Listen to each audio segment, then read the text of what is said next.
hajya ibyaha byanditswe muri Bibiliya yose ni bingahe? Kuva mu itangira ukageza mu byahishwe ni ibyaha 320. Icyambere ni ubwibone niyo mfura mu byaha.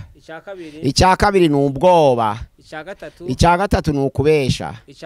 Icyakane ni ukuzimura. Icyagatanu ni ukunegura. Icyagatandatu ni ugusebanya. Icyakarindwi ni ugushukana. Icyamunane ni ugukobana. Icyacenda ni ubwicanyi. Icyacumi ni ubugambanyi.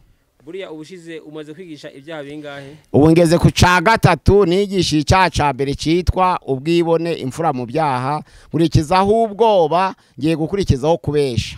Aha rero kubesha ni icyaha cyaje ku mwanya wa gatatu kuko kiri mu itangiriro igice cya gatatu ku murongo wa mbere, aje kuvuguruza imigambi y'Imana. Uvuga ngo Satani yihanze mu nzoka ivuguruza umugambi w'Imana. Ati harya Uwiteka Imana ngo yaravuzera ngo ntimugarye kujya imbuto z'igiti cyose cyo muri iyo ngobyi. Ariko umugore arasubiza ngo igiti cyose cyo muri iyi ngobyi twemereye kurya imbuto zacu, ariko igiti kiri hagati ya ngobyi Uwiteka Imana yaravuze ngo ntitukarye ntitugakoreho, umunsi tuzakora no gupfa tuzapfa. Ariko inzoka iravuga ati reka da, ivuguruza umugambi w'Imana, ntabwo muzapfa. Ahubwo Imana yabonye ko nimukiryaho amaso yanyu azahweza mugahindurwa nk'imana zo kumenya icyiza n'ikibi. Abarabashutse. Kubesha rero ni ikintu kibi cyane kuko mu byaha birindwi Imana yanga kandi kabyanga urunuka nacyo cabayemo. Icyambere ururimi rubesha, amaso y'ubwibone, amaboko avusha amaraso atariho urubanza, umutima ugambirira ibibi, amaguru yihutira gukora urugomo, umugabo w'indari kwagerayo akavuga ibinyoma, umuntu uterajya abavandimwe. Ibyahishuye ibice 21 umurongo waho wa 27 haravuga ngo n'ururembo rwera rwateguriwe abera b'Imana. Yesu agarutse mu bwiza bwe aje kujana abantu be, nta muntu w'umubeshi uzemererwa kugwinjiramo, nta numwe. Ingamba za mbere zo kurwanya ibinyoma nukuba mu kazi uko umunota uje wese, igituma muri Afrika babesha, mu Burayi babeshe, muri Amerika bakora politike, mu Burayi bakora politike, ariko ntabwo babesha, nuko bakora. Pastor ukiri ngaho none se nta bantu bakora babesha? Ijambo ry'Imana riravuga ngo Yezebeli ashaka kwicisha Nabote kugira ngo uruzabibu ruboneke, yandikiye inzandiko abategetsi bakuru mu izina rya Ahabu. Nuvuga ngo arabesha. Yandika urwandiko avuga ngo ngewe Ahabu ndavuze ngo, kandi atari Ahabu byanditse ahubwo ari Yezebeli. Arabesha. Amaze kubesha yandikira abakuru bakuriye Nabote, arababwira ngo munshakashakire abagabo babiri b'ibigoryi, ahubwo ni ibigoryi bitazi gushira mu gaciro, byashobora kubesha bikavuga ibyo bitahagazeho. None mumushire hagati, mumushinje, mumubeshere ngo yatutse Imana atuka n'umwami, bahereko bamutera amabuye apfe. Abantu benshi ro baribwira ngo hari ngo buriya kwica ngo ni bibi ngo kurusha kubesha. Oya, none se kubesha kwa Yezebeli ndikwabyaye ubwicanyi Nabote agapfa? Gusenga everyday, gusenga buri munsi. Nusenga uzanesha, nunanigwa gusenga uzaneshwa. Senga. Reka ngusuhuze inshuti ya gusenga everyday, nizere kumezera mu bisanzwe muri kumwe nanje Manirakiza Edouard. Abari mu Rwanda turabakiriye tubabwira ngo Imana ibamugisha, abe mu Burundi turabasuhuje, amahoro y'Imana bane namwe, abe mu biyaga bigari mumva ikirundi n'ikinyarwanda turabasuhuje tubabwira ngo amahoro y'Imana abane namwe, abari mu Burayi Imana ibahumugisha, abari muri Aziya Imana ibahumugisha, abari mu Australia Imana ibahumugisha, abari muri Amerika Imana ibahumugisha. Tubashimira kuko muri inshuti zacu zakadasohoka mubana natwe kumanwa na nijoro, kuko mubona kuri kamera ya gusenga evi turi kumwe na Dr. Pasteur Mpazi Ibireguraho. Dr. Shalom. Shalom. Shalom, amakuru yawe? Turi bazima, Imana iracaturinze. Imana igumugisha Pasteur, dukaba rero tukwakiriye kuri channel ya gusenga everyday, nkuko channel yacu yitwa gusenga buri munsi. Watangira usenga Imana. Witeka Mana yacu, turi imbere yawe muri iki gitondo ciza, tuje uko turi kose mu ntege zacu kugira ngo twongere imbaraga, tugiye gusangiza bene data ubutumwa bwiza buva mu ijambo ryawe. Mana ihoraho, uze hafi yacu kandi urushaho kuduhishurira kugira ngo tumenye ukuri kubwira bwawe. Ndagushimiye ndaguhimbaje ko Yesu Kristo yabwiye abayuda bamwizeye, aravuga ngo nimuguma mu ijambo ryanjye muzamenya ukuri, kandi ukuri niko kuzaba batura. Tuje uko turi kose rero dushaka kuba bigishwa ba Yesu Kristo nyakuri, n'abumva amagambo bari mu turere dutandukanye, bose bakitirirwa izina rye. Ni kubwa Yesu umucunguzi wacu, amena. Tugiye kuganira ijambo ry'Imana, turaganira ku caca gatatu. Pastor, hajya ibyaha byanditswe muri Bibiliya yose ni bingahe? Kuva mu itangira ukageza mu byahishwe ni ibyaha 320. Icyambere Pastor, icyambere ni ubwibone niyo mfura mu byaha. Icyakabiri ni ubwoba. Icyagatatu ni ukubesha. Icyakane ni ukuzimura. Icyagatanu ni ukunegura. Icyagatandatu ni ugusebanya. Icyakarindwi ni ugushukana. Icyamunane ni ugukobana. Icyacenda ni ubwicanyi. Icyacumi ni ubugambanyi. Buriya ubushize umaze kwigisha ibyaha bingahe? Ubu ngeze ku ca gatatu, nigisha icyaha ca mbere cyitwa ubwibone imfura mu byaha, nkurikizaho ubwoba, ngiye gukurikizaho kubesha. Icyaha cyo kubesha uyu munsi wa none tugiye kukigaho, ni icya gatatu mu byaha 320. Kubesha itangirira igice cya gatatu, tutangiriye ku murongo wa mbere, haravuga ngo inzoka yagiraga uburiganya mu nyamaswa zose zo mu ishamba Imana yaremye, yegera uwo mugore iramubwira iti harya Imana yababujije kurya ku mbuto z'igiti cyose cyo muri ingobyi?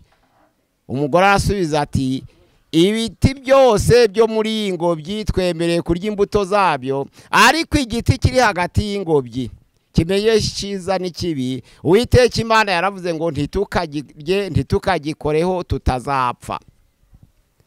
Inzoka iravuye ati ntabwo muzapfa, reka da, ahubwo Imana yabonye ko nimuziryaho murahindurwa nk'Imana, mukamenya icyiza n'ikibi, amaso yanyu agahweza. Nizo mpamvu Imana yababujije kubimenya. Imana yabonye ko nimuzirya amaso yanyu azahweza mukamenya icyiza n'ikibi. Inzoka biramubeshe, abaremeye aryaho. Ubwo nuvuga ngo icyaha cya gatatu, kubesha. Kubesha rero ni ikintu kibi cyane, kuko mu byaha birindwi Imana yanga kandi kabyanga urunuka, nacyo cabayemo. Icyambere ururimi rubesha, amaso y'ubwibone, amaboko avusha amaraso atariho urubanza, umutima ugambirira ibibi, amaguru yihutira gukora urugomo, umugabo w'indari kwagerayo akavuga ibinyoma, umuntu uteranya abavandimwe. Ibyo bintu mu Migani 6:16 kugera 19, ijambo ry'Imana ravuga ngo Uwiteka Imana abyanga urunuka. Ni ukuvuga ngo no kubesha nabyo Imana ibyanga urunuka, ni icyaha kibi cyane.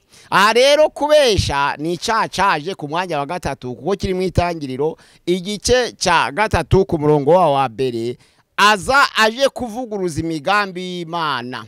Uvuga ngo Satani yihanze mu nzoka ivuguruza umugambi w'Imana, ati harya Uwiteka Imana ngo yaravuzera ngo ntimugarye kujya imbuto z'igiti cyose cyo muri iyo ngobyi, ariko umugore arasubiza ngo igiti cyose cyo muri iyi ngobyi twemereye kurya imbuto zacu, ariko igiti kiri hagati ya ngobyi Uwiteka Imana yaravuze ngo ntitukarye ntitugakoreho, umunsi tuzakora no gupfa tuzapfa. Ariko inzoka iravuga ati reka da, ivuguruza umugambi w'Imana, ntabwo muzapfa, ahubwo Imana yabonye ko nimukiryaho amaso yanyu azahweza mugahindurwa nk'Imana zo kumenya icyiza n'ikibi. Abarabashutse. Kubesha rero ni icyaha gikomeye.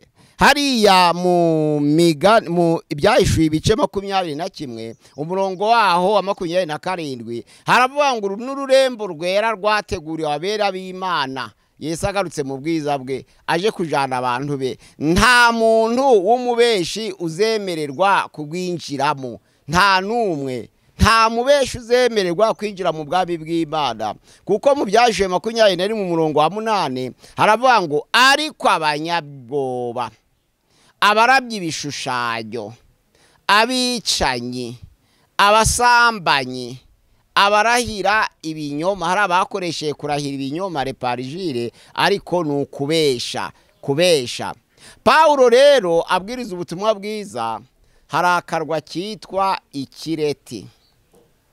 Ako karwa kitwa ikireti bakoze ijanisha, basanga ariko karwa ka mbere kagiraga ababeshi. Ubisomye muri Tito igice cya mbere umurongo wa 12, aho bavuga ngo abantu b'ikireti ni abantu b'abanyabinyoma cyane, ariko ngo kabiterwa n'iki? Ni abanyabute, ni abanyandanini. Nuvuga ngo ubute bishigikira bigashigikira noneho ibinyoma. Iki ngiki nicyo twavuze mu gihe cyase tuvuga ngo umuntu wese udakora agwa mu byaha byinshi. Ababikirete babeshe kurusha abandi bose babaho kubera batakoraga, bari inyanda, bari abanebwe. Abo bantu b'abanebwe rero iyo umuntu abuze icyo gukora arabesha. Ingamba za mbere rero zo kurwanya ibinyoma ni ukuba mu kazi uko umunota uje wese, uko umunota uje wese. Igituma muri Afrika babesha, mu Burayi ntibabeshe, muri Amerika bakora politike, mu Burayi bakora politike, ariko ntabwo babesha, nuko bakora. Pastor ukiri ngaho, none se nta bantu bakora babesha? Wabesha ryari se? Wabona umwanya hehe wo kubesha uri gutekereza ku byo uri gukora? Ninde wakubwira ngo wino tuganire uri mu kazi kawe? Pastor, aho nitwemeranya kuvuga yuko abantu bari mu kazi ko batabesha, kuko abantu benshi iyo abantu batamenya Imana, badafite ikintu batinya, abantu barabesha mu kazi. Usanga ibintu bakora ari ubuntu benshi, ari kubesha, ari ibintu byo kubesha. Benshi barabesha mu kazi. Ndi kuvuga ngo kubesha bituruka mu biganiro. Yego. Kandi ibiganiro uri mu kazi kawe nta uganira nawe, ahubwo wariganya, icyo ni ikindi cyaha. Ariko kubesha bizanwa no gushusha inkuru, bizana n'ibiganiro. Abantu bari mu kazi rero ntibaganira, ko buri wese aba ari okipe kubye, undi ari kubye. Ibyo rero tuzabigeraho mu gihe tuziga kuzimura, kunegura, gusebanya, gushukana, gukobana, kuriganya. Ibyo nitugera kuri uwo mubare w'ibyaha niho tuzagera kuri icyo ushaka kuvuga. Nta ubeshera uwundi mu kazi. Mu kazi umuntu yakugambanira ashaka kukwirukanisha, ni ikindi cyaha kizaza. Ubwo nashatse kuvuga ibyaha 320, nzavuga buri cyaha ku giti cyacu. Arondi kugendera ku cyaha cyabanje mu bukubesha kiboza ku mwanya wa gatatu yikurikiye ubwibone n'ubwoba. Ahangaha rero na Yohana yarabyanditseho ubutumwa bwiza uko bwanditswe na Yohana igice cya 8 umurongo wa 24. Yaravuze abwira abayuda ngo dore mukomoka kuri so Satani, kandi ibyo ashaka nibyo nabye murarikira. N'umwicanyi ntiyahagaze mu by'ukuri, kuko ukuri kutigeze kuba muri we. Navuga ibinyoma aravuga ibye, kuko ari umunyabinyoma kandi akaba se w'ibinyoma. Yabwiraga abayuda abereka adekiriva Satani, aravuga ati ni umunyabinyoma. Iyo ari mu binyoma rero aba ari mu bisa nawe. Ntabwo rero yavuga ibidasa nawe ngo agire ukuri, kuko nta kuri kwigeze kuba muri we, ariko ni umunyabinyoma kandi akitwa se w'ibinyoma. Rero hariya mu Migani 19 umurongo wa 22 haravuga hati aho kuba umukire ubesha, ahubwo waba umukene uvuga ukuri. Umva biremeye yuko umuntu ashobora kuba afite ibintu, ko uri umukire uba ufite ibintu byo gukora, ntabwo uruva ngo wigwa wicaye aho. Ushobora kugira ibintu by'ubutunzi ukayobora none ukicara bikakuzanira. Hari uwicaye ibintu bye biri gukora, biterwa n'urwego umuntu agezemo. Hari umuntu wicaye bamuzanira raporo gusa y'ibyo byabyawe n'imishinga ye. Uwo muntu rero iyo abesha ari umukire muri ubwo buryo, ijambo ry'Imana rivuga ngo arutwa n'umukene. Urumva kuba umukene umuntu abagayitse, kuko ara mu byahishuwe nyine igihe cya 21 umurongo wa 8 havuga ngo ariko abanyabwoba, abarabye ibishushanyo, abicanyi, abasambanyi noneho bashiraho ngo n'abanyabinyoma umugabane wawe ni muri ya nyanja yakumuriro n'amazuku. Urumva kubesha ca byabaye mu biyaha birindwi Uwiteka Imana yanga. Ariko ukiringaho pastor no kuvuga ngo muri kicaha cyo kubesha numva yuko yaba abadakora yaba n'abakora akazi umuntu wese utazi Imana cyangwa udatinya Imana arabesha. Nabivuze kuko ntabwo umuntu uri mu butware bwa kamere yanezeza Imana aho ngaho birumvikana. Ariko ndavuga ngo kukubeshe rimwe nubesha inshuro 10 barasa. Ariko ndavuga gravite ubukana bwo kubesha ababesha nabanebwe. Yego. Kuko akoresha kubesha arigaje ariko akoresha no kubesha shaka ubuzima. Ashobora kuba n'umunebwe afite akazi ariko akabesha ku buryo bw'ubunebwe bwiwe. Ariko oya umuntu ufite akazi se yaba umunebwe gute? Hari abantu bakora akazi bakabanebwe no mu kazi. Uwo barabwirukana. Hari gihe baramwirukana. Ariko akagenda akabesha gusa. Ahangaha rero ko Satani ari umunyabinyoma kandi akaba ari se w'ibinyoma, abantu bose babesha n'aba Satani. Kandi Imana yanga abantu babesha. Ubwo rero ahangaha tugiye kureba ab'Imana yahamagaye.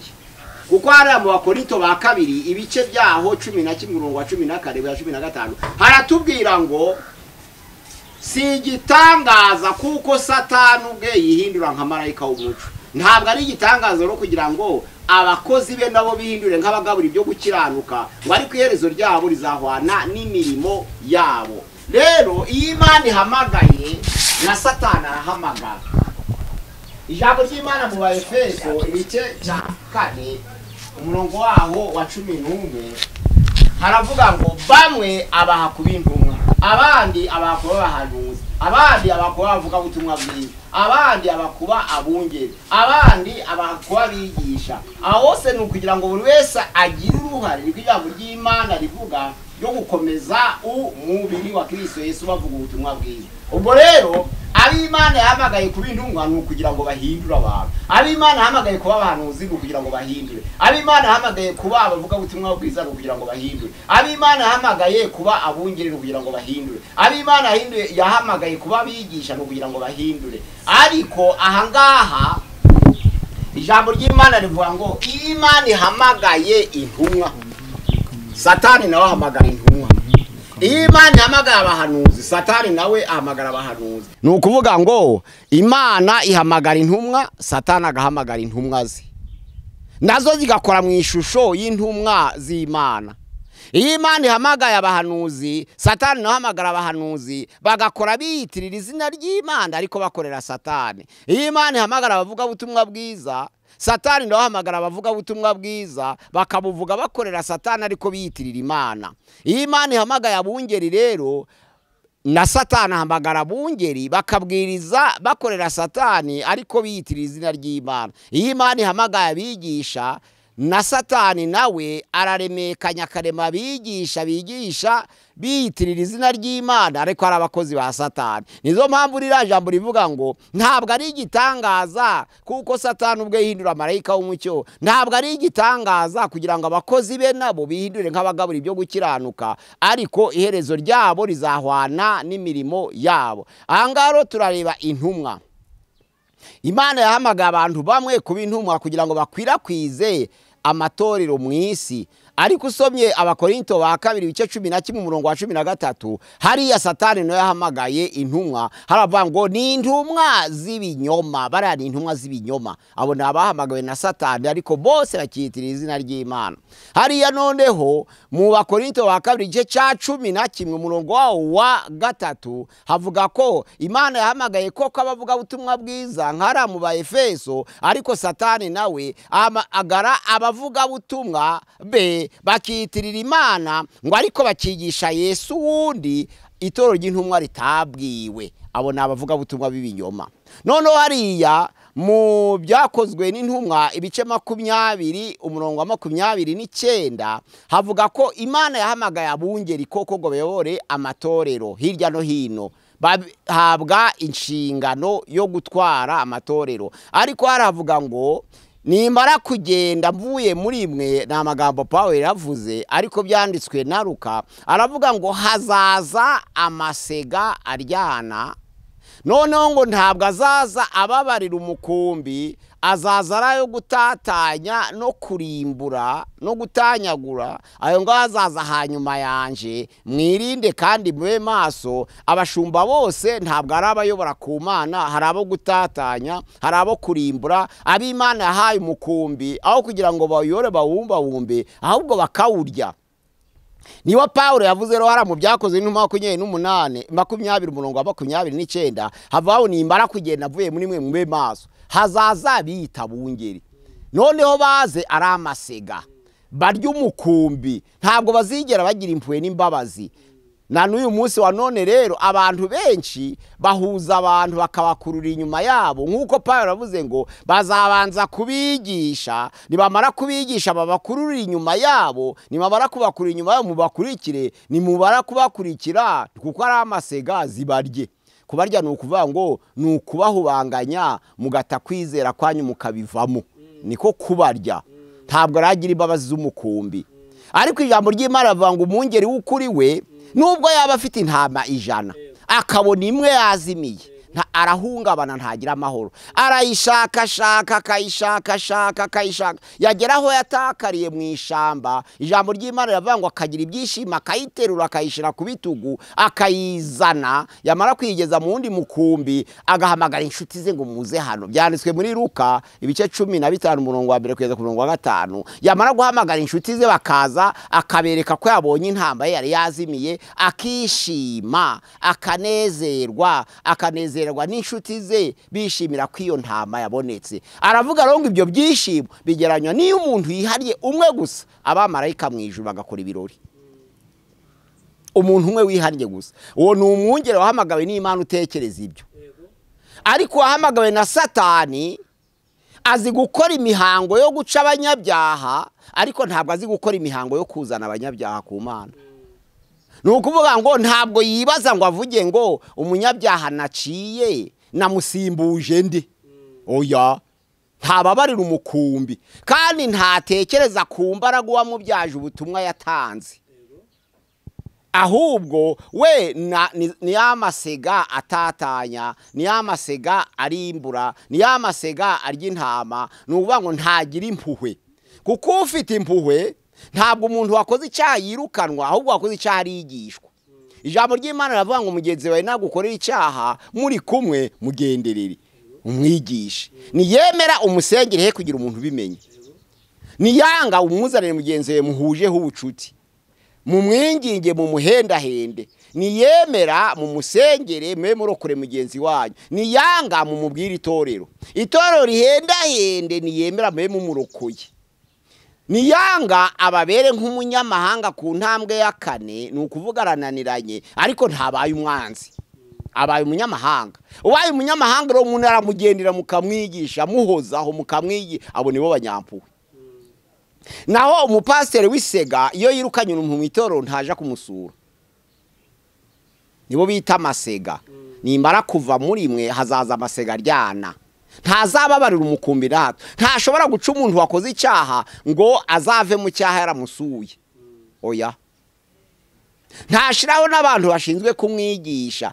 Ndetse rimwe na rimwe niyo agize ibyago baravuga ngo ntiyarakira uwacu. Kandi ijambo ry'Imana rivuga ngo tugire ingeso nziza no hagati y'abanyamahanga, meme n'abadakijijwe tubatabare. Ngo kuko ngo nubwo bamwe bavuga ko abakira abitorera abagizi ba nabi, ariko ngo iyo tugize imirimo myiza hagati y'abanyamahanga ngo bareshwa nazo ya mirimo myiza turi hagati yabo, bagahindukira bagahimbaza Imana kuri wa munsi wo kugenerwa nta jambo tuvuze. Ubwo rero ni kubyo bita kwera imbuto. Kwera imbuto ni uguca umuntu mu itorero wakoze icyaha ukagumya ukamusura, noneho yabona urukundo rwawe akifuza kugaruka. Kandi ikindi cubakira abakristo kugira ngo bagume mu itorero ni urukundo. Nizo akifuza kubana nawe, akanga gutandukana nawe kuko wamweretse urukundo. Anga rero ntabwo hari amatorero afite urwo rukundo rwose rugaragara n'amaso banafashanya, ariko ugasanga ntabwo barimo batanga ko watubwiye yuko umwigisha muzima yahamagawe n'Imana ko umuntu abwiriza ubutumwa bwo kwihana ibyaha. ko ari abantu batabwiriza ubutumwa bwo kwihana ibyaha bababwira ibibanezereza bababwira ko bagiye guhindurirwa ndetse hari n'igihe babibona bakabona ubuzima burahindutse ariko ntibahinduke mu buzima bwa mibereho mu buryo babana n'abandi mu buryo bw'agakiza buhagaragara. Navuze ubushize mu cigisho c'umwuka wera ko hari intambwe eshatu abakristo banyuramo kugira ngo bagere kuri urwego rwo gushaka kuvuga. Urwego rwa mbere ni uguhabwa umwuka wera bakagira ubwoba bw'icaha. Urwego rwa kabiri ni ukubatizwa mu mwuka wera none bakagabana impano. Urwego rwa gatatu rugera ku mbuto abantu benshi ntibifuza kurugeraho. Iyo yumvise ageze ku mpano agira ngo igisabwa kirarangiye. None agahanura ari umugome. Akavuga ubutumwa bwiza ari umugome. Akabwiriza mu rusengero ari umugome.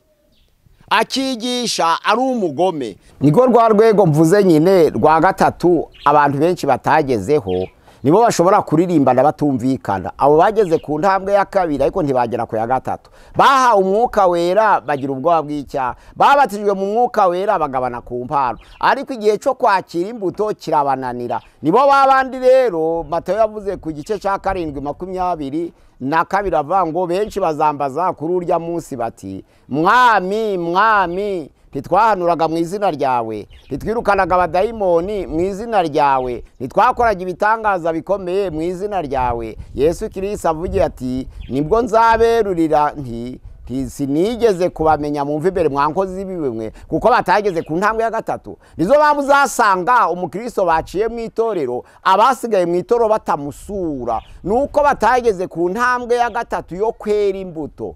Abo ngabo rero nibo Yuda yavuze ngo ninki biti bikokotse bitera imbuto ngo ni ibicu bitagira amazi. Ariko ari abayobozi mu matorero, ari abavuga butumwa bwiza, ari nabungeri, ari naba intumwa ndetse ari nabigisha, ariko kuko batageze ku rwego rw'imbuto bakemera gukorana batumvikana pe.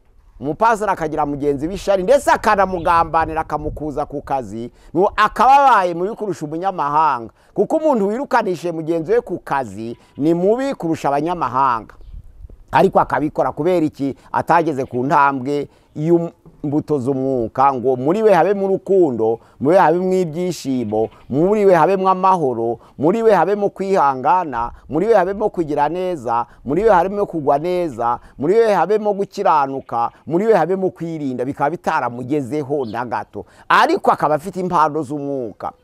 Yesu ro yaravuze ngo twe mwikwibesha ngo muje murarebera abakiranutse ku mpano z'umwuka ahubwo ngo tuzabamenyera ku mbuto zabo. Ni Matayo 7 wa 20 tuzabamenyera ku mbuto zabo. None warera ku murongo wa 15 Matayo 7:15 haravuga ngo hari n'abahanuzi b'ibinyoma. Haravuga ngo mwirinde abahanuzi b'ibinyoma baza hagati yanyu basa n'intama ariko imbere mu mitima yabo ari amasega aryana.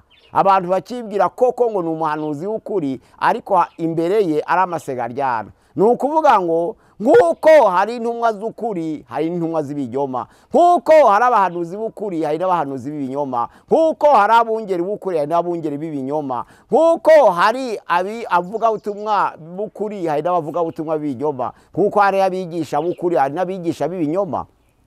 Ndatanga urugero nka Stefano yari umuvuga butumwa n'umudiyakoni ariko ari umuvuga butumwa bwiza kandi mwiza. Nka Filipo yari umuvuga butumwa bwiza ari n'umudiyakoni ariko akavuga ubutumwa bwiza. Nka Demeteriyo yari umuvuga butumwa bwiza ariko hari nka Alexandre ni mubi, hari Fileto ni mubi, hari Homenayo ni mubi ndetse hari na Dioterefe ni mubi. Nubango hari itsinda ry'abavuga butumwa bwiza n'itsinda ry'abavuga butumwa bubi. Narizo mpamvu Paulo yibutse gukangurira itora avuga ngo nihagira undi muntu bazanira ubundi butumwa bundi akababwira Yesu tutababwiye muzamwamagade. Ariko ahangaha noneho rero Imana yarahamagaye kuko Satani umurimo akora kurusha abandi ni ukwigana. Imana ihamagara intumwa akayigana nawe akazana isa nayo kandi atariyo kuko ari marayika w'umwijima ariko akaba afite ubushobozi bwo kwihindura nka marayika w'umucyo. Ijambo ry'Imana ravuga ngo abakozi bakorera Satani nabo bafite ububasha bwo kwihindura nk'abagabura ibyo gukiranuka ngo ari kwerezo ryabo rizahwana n'imirimo yabo.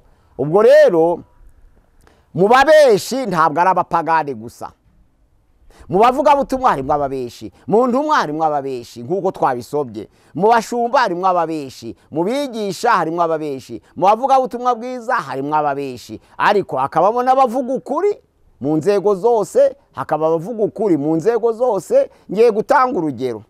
Abami ba mbere igice ca 21 umurongo wa mbere kugeza wa 16 hari amateka ya Ahabu na Yezebeli na Naboti.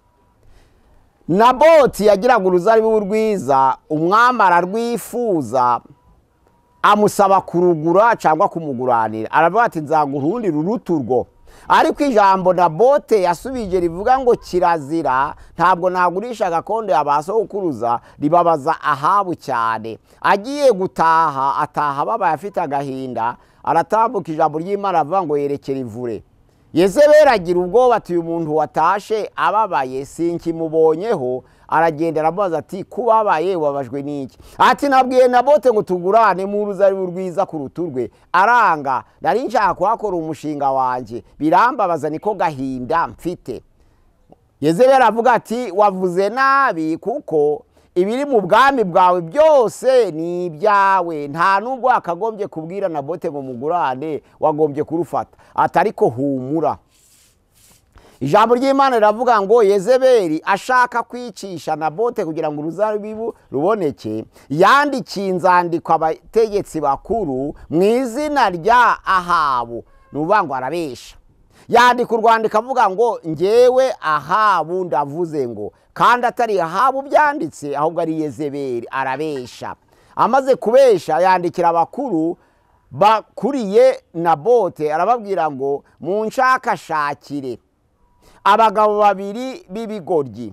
Ibyo bigoryi mu Kinyarwanda, mu Gifaransa bakoresheje mesha, ariko ntabwo ari meshansete, ahubwo ni ibigoryi bitazi gushira mu gaciro, byashobora kubesha bikavuga ibyo bitahagazeho.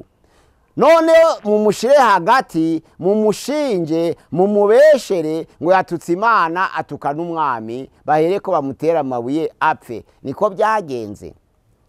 Abategetsi baraye bashaka abagabo b'ibigoryi babasha gushinja umuntu ibinyoma, bamushira hagati, baravuga ngo yatutse Imana n'umwami. Ubwo itegeko ni ukumutera amabuye, bamutera amabuye kugeza igihe yapfiriye. Nabote agenda atyo. Ariko bituruka mu iki? Kubera Yezebeli yanditse urwandiko mu izina rya Ahabu, abarabeshe.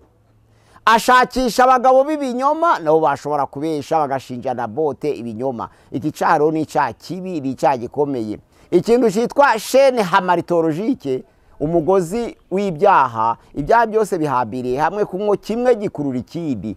Ariko ububeshi ni icyaha. Abantu benshi rero baribwira ngo hari ngo buriya kwica ngo ni bibi ngo kurusha kubesha. Oya, none se kubesha kwa Yezebeli ntikwabyaye ubwicanyi Nabote agapfa kugira ngo Ahabu abashe guhumurizwa? Byarabaye da. Urupfu rwazanywe no kubesha. Ni ukuvuga ngo Satani rero hariya muri Yohana ibice 10 umurongo waho wa 10 haravuga ngo Satani ntazanwa n'ikindi, nukwiba, nukwica no kurimbura. Abo bungeri batatanya rero bise amasega, batatanya umukumbi ntibawubabarire, aho bo bahawe kuyobora ahubwo bakabarya, nibo bariya bavuga ngo nta bungeri batatanya batababari umukumbi, babandi binjiye mu rugo batanyuze mu irembo bakurira inyuma bagasimbuka, nibo Yohana yashatse kuvugaho. Ariko aravuga ngo Satani nta kindi kimuzana, nukwiba, nukwica, nukurimbura. Ariko Yesu Kristo yazanywe no gutanga ubugingo kugira ngo intama zibone ubugingo kandi zibone bwinshi. Yohana 10 umurongo wa 10. Ahangaha rero twumve ko ububeshi ntabwo bamo apagani gusa. N'abakristo barabesherana, abaririmbana bakabesherana, abasengana bakabesherana, ababwirizanya bakabesherana. Navuze ko ibyaha byinshi muri Afurika biterwa n'ubunebwe. Abazungu bakora ibyaha ariko byubatse mu buryo bw'ubucuruzi, nabyo bakabisanisha na bya bindi. Urugero, ntabwo abazungu bakora ubutinganyi budafite inkunga, ahubwo ni inkunga babwubakiye kugira ngo abantu babikangukire, noneho bakorera inyungu, bazarimbuke baje mu nyanja yaka umuriro ariko barariye ku isi. Abirabura bafite ikibazo kutazabona ijuru batarabonye n'isi. Bose nabahagurukiye kurimbuka, ariko abazungu bubaka icaha bazabonaho inyungu. Ariko umuzungu kubera bakora buri kanya bagakora buri kanya, iyo umuntu ari gukora mu by'ukuri ntabona umwanya, iyo bamuhamagara avuga ati ndi okipe, iyo ari okipe ntabona umwanya wo gutekereza ibibi. Ariko iyo atuje gato nibwo atangira kuganira, akadegura, agasebya, agasebajya, niho bikomoka cyane cyane. Ndakangurira rero bene data mu mureke cyacu ububeshi kije ku mwanya wa gatatu, kirarimbuza, cyazanywe na Satani, ni umunyabinyoma kandi ni se w'ibinyoma. Mwirinde kandi mutinye, muvuga ukuri. Yesu rero yabwiye abayuda bamwizeye, aravuga ngo nimuguma mu ijambo ryanje, ni Yohana 8:31-32, muzaba bigishwa banje nyakuri, kandi muzamenya ukuri, ukuri niko kuzababatura. Nta kindi cyakura abantu mu binyoma, nta kindi cyakuca kubesha uretse kuvuga ukuri no guhagarara mu kuri. Imana yacu yabwa icubahiro, ducike ku caha cyo kubesha, mureke kubesha. Abana b'Imana ntabwo bakwiye kubesha, abari mu nzu y'Imana ntibakwiye kubesheramo, ariko abenshi bajanwamo no gutara amakuru yo gusebya bagenzi babo. Mwirinde kuko birahanirwa. Ibyahishuwe 22:15 haravuga ngo hanze hazaba imbwa n'abarozi n'abasambanyi n'abicanyi, ngo n'abarayira ibinyoma ndetse n'ababeshi. Hariya noneho Ibyahishuwe 21:27 haravuga ngo n'ababesha kandi bakabikora. Ni ukuvuga ngo akabesha icyo yabesha akagishira mu ngiro, abo ngabo umugabane wabo ni inyanja yaka umuriro n'amazuku. Imana yacu dusage kubw'ubutumwa bwiza, twirinde kubesha, ahubwo dukangukire kuvuga ukuri. Kuko mu Bakorinto ba kabiri ibice 13:8 haravuga ngo ntaco twakora ngo turwanye ukuri kereka kugushigikira no kukurwanirira. Abantu rero bashigikira ukuri bave mu binyoma, kandi bandi zabafasha. Imana izarinda ururimi rwanyu kugira ngo mubashe kuvuga ukuri, mu izina rya Yesu Kristo umwami wacu. Amena. Pastor rakoze, Imana igumugisha. Ushobora kuba bwa mbere ugeze kuri gusenga ibi tugusaba ukanda subscribe cyangwa s'abone, cyangwa kuri partage, cyangwa kuri share ikiganiro ugisunikire inshuti zawe.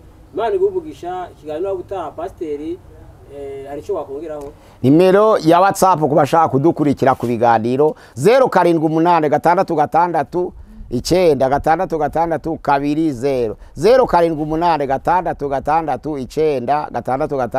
07866620. Imana ibamugisha kudukurikira kuri channel ya gusenga everyday. Pastor Mpazibirego Pierre, murakoze. Wifuje amasarabisi y'ibyahishuwe igitabo cya Yohana, doctrine, amateka y'itorero ndetse na Danieli, watwandika kuri nimero Pastor abahaye uburyo izo sarabisi mwazazibona. Kandi izo doctrine ziri kuri gusenga everyday. Izi nyigisho nuzishaka ziri kuri gusenga everyday. Hariho inyigisho z'ishaha, inyigisho z'agakiza, inyigisho zo kumenya Imana, za Kristo, z'abamarayika, izo zongorwa kwa Yesu. Izo nyigisho ziri kuri gusenga everyday. Imana igumugisha. Kiganiro nawe gutaha. Shalom shalom shalom. Gusenga everyday, gusenga buri munsi. Nusenga uzanesha, nunanigwa gusenga uzaneshwa. Senga.